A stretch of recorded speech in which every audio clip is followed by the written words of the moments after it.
Hello friends, आप लोग कैसे हैं? उम्मीद करते हैं आप लोग ठीक होंगे, आप लोग हेल्दी होंगे। फ्रेंड्स, आज एक क्वेश्चन है कि क्रॉप रोटेशन और इंटर क्रॉपिंग इन दोनों टर्म्स में क्या डिफरेंस है। तो सबसे पहले हम देख लेते हैं क्रॉप रोटेशन, इस टर्म को सबसे पहले देखते हैं। तो क्रॉप रोटेशन ये होता है कि अगर मान लिया जाए हम किसी खेत में, किसी फील्ड में कोई एक फसल बोते हैं एक बार, तो अगले सीजन में, नेक्स्ट सीजन में उसी फसल को ना बो करके हम कोई और फसल जब बो देते हैं, मतलब ये कि फसलों को बदल देते हैं। एक सीजन में एक फसल बोई, अगले सीजन में उसी फसल की जगह पर हमने कोई और फसल बोई, फिर उसके बाद तीसरे सीजन में हमने कोई और फसल बो दी या पहले ही वाली फसल बो दी। तो इसको जब हम फसलों को बदल देते हैं, क्रॉप्स को सीजन वाइज बदल देते हैं, एक ही क्रॉप को रिपीट नहीं करते हैं, तो इसको कहा जाता है क्रॉप रोटेशन। जैसे एग्जाम्पल के तौर पे कि एक बार किसी खेत में हमने गेहूं बोया, तो अगले सीजन में उसमें गेहूं ना बो करके हमने चना बो दिया। तो इससे क्या हुआ कि फसल को हमने बदल दिया, एक ही फसल को बार बार नहीं बोया। तो इसको कहा जाता है क्रॉप रोटेशन। इससे ये होता है कि जो सॉइल होता है, जो ज़मीन होती है, जो खेत होता है, उसकी फर्टिलिटी बनी रहती है, उसकी फर्टिलिटी कम नहीं होती। क्योंकि कोई एक फसल जब हम बार बार बोते हैं तो उस फसल को जो न्यूट्रिएंट मटेरियल की, जो जिस मिनरल की ज़रूरत होती है, वो मिनरल उस सॉइल में कम हो जाता है। तो अगर हम इसको रोटेट कर देते हैं, अगर हम इसको चेंज कर देते हैं, बदल देते हैं, तो फिर इससे क्या होता है कि सॉइल की फर्टिलिटी मेंटेन रहती है।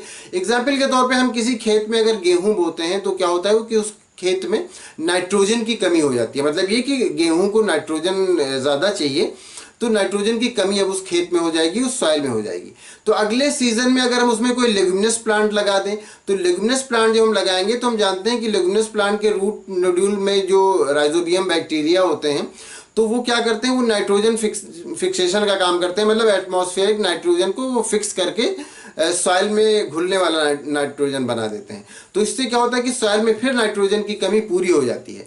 तो इससे सॉइल की फर्टिलिटी फिर मेंटेन हो जाती है। मतलब नाइट्रोजन की कमी जो कि गेहूं बोने से उसमें हुई थी, वो फिर अब जब कोई लेग्यूमिनस प्लांट हमने लगाया तो उससे वो कमी दूर हो गई। तो इसीलिए क्रॉप रोटेशन किया जाता है। तो क्रॉप रोटेशन यही होता है कि एक सीजन में कोई एक फसल लगाई है, दूसरे सीजन में दूसरी फसल लगाई है। अभी ऐसा भी हो सकता है कि दो ही फसलों में आप रोटेट करें या दो चार फसलों में आप रोटेट करें, कई फसलें आप बदल बदल के लगाएं, ऐसा भी हो सकता है। और ऐसा भी हो सकता है कि कोई दो ही फसल आप बदलें, कि एक बार गेहूं लगाया, दूसरी बार कोई चना लगाया, इसी तरह से सिर्फ दो ही फसलों में बदलें। तो जब ये फसलों को बदल दिया करते हैं सीजन वाइज, तो उसको कहा जाता है क्रॉप रोटेशन। इससे सॉइल की फर्टिलिटी मेंटेन रहती है।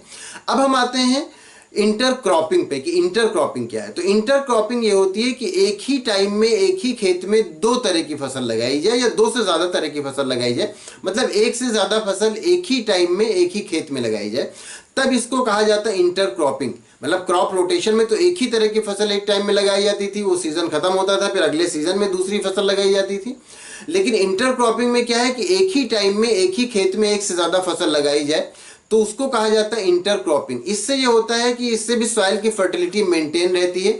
और इसमें ये होता है कि जो प्रोडक्शन होता है वो पर यूनिट एरिया बढ़ जाता है, प्रोडक्शन बढ़ जाता है। अब एक ही क्रॉप आपने लगाया, एक से ज़्यादा क्रॉप लगाया, तो उसमें क्या हो, प्रोडक्शन बढ़ गया और इसमें लेबर भी बचता है और टाइम भी बचता है।